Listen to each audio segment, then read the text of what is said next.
Well, let's fix this. Much better. Hate light that comes right at you when you take a selfie, if you ever do that. I hear it's a thing people do. No, when you take a selfie, have the light come from the side rather than from straight on, because straight on looks pretty flat, or flat at best and grim at more likely. So why am I showing my face rather than my hands and my pens and stuff like that? I'm not entirely sure why I'm changing the camera. I tend to not like this look, but I'm doing it just because. Today, my plan was to do a number of things, and I may change my mind. Partly due to this thing that's going around, this hunkering in place, and I mean, what can one do? Maybe I need to turn the camera around and draw little pictures. You can, do what you always do and continue blindly ahead, which is easy for artists who generally work alone and by themselves, meaning they only, the canvas in front of them and their paintbrush in their hands and their thoughts create the artwork without any external communication with other humanoids. And that's kind of fun when it's a rainy day. When I was a kid and it was too rainy or cold outside to go over to Ellen's house or have Scott come over to visit me or play games and things like that, I was more than happy to sit and draw. And even when it was sunny out, I was more happy sitting and drawing. And so it's not that difficult.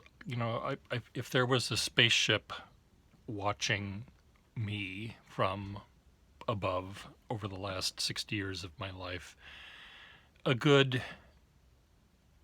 half of my time was probably alone, and not just sleeping, but waking time was alone and working on something all by myself.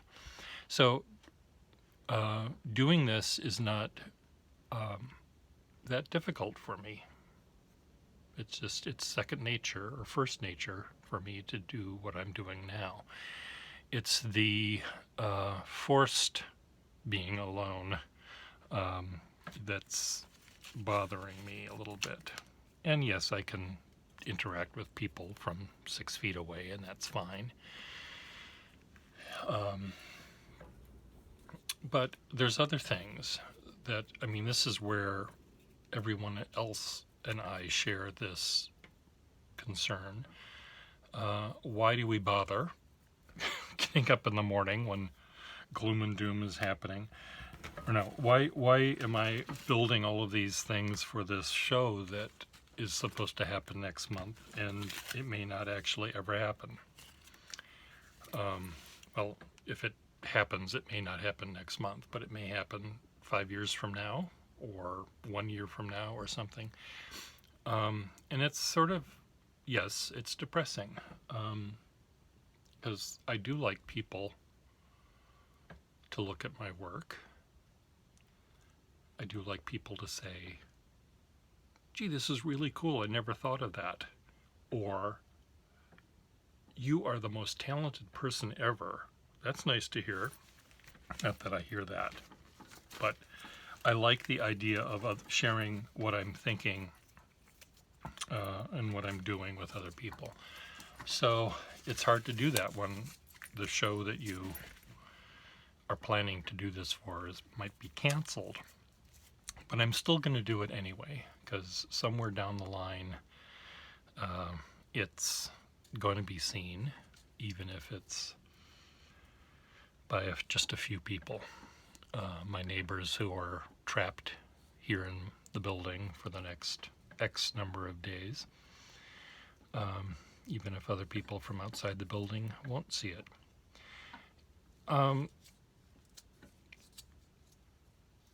It seems to me that when I started this video, I had other things I wanted to talk about, and I'm sure I do. And I'm sure I will as I ramble here.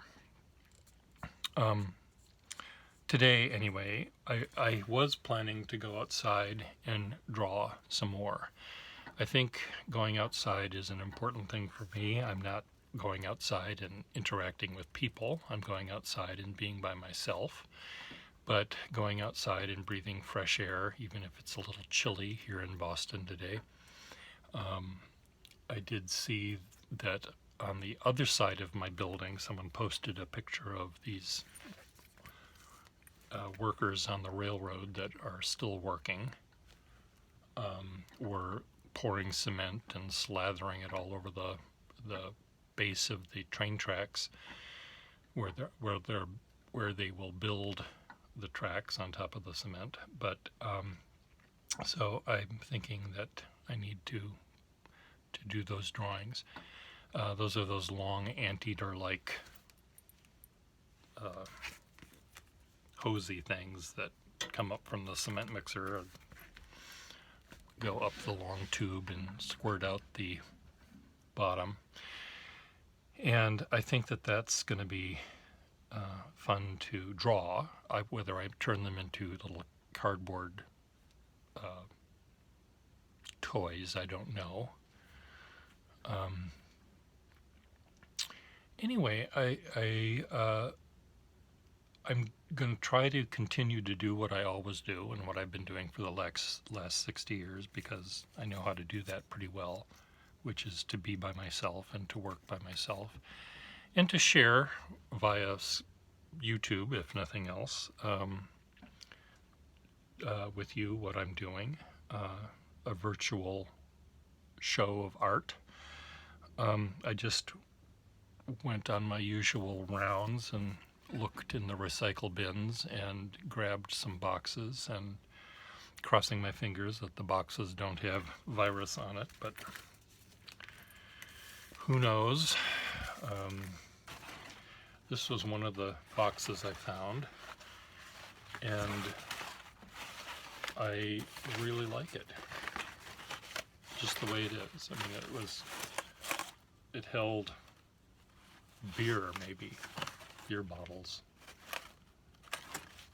I'm not really sure, but I like the fact that it's bent and crumpled the way it is, and I think I may use it to draw from, just to practice my skills in drawing shading and stuff. I recently found in my collection of stuff, there, touch your face, beer, rub the virus in. I recently found in my collection of stuff a bunch of lace, and it wasn't valuable handmade lace by little old ladies in France in 1710. It was machine-made lace that was being thrown out by an antique dealer who thought it was far too common a thing, and I made a big pile of lace and drew it. And that's a really neat thing to try to draw, because it's so fraught with little tiny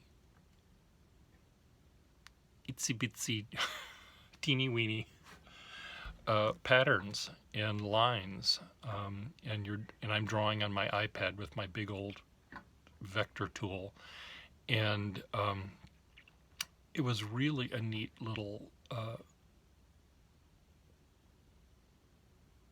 exercise, I guess is the best word. It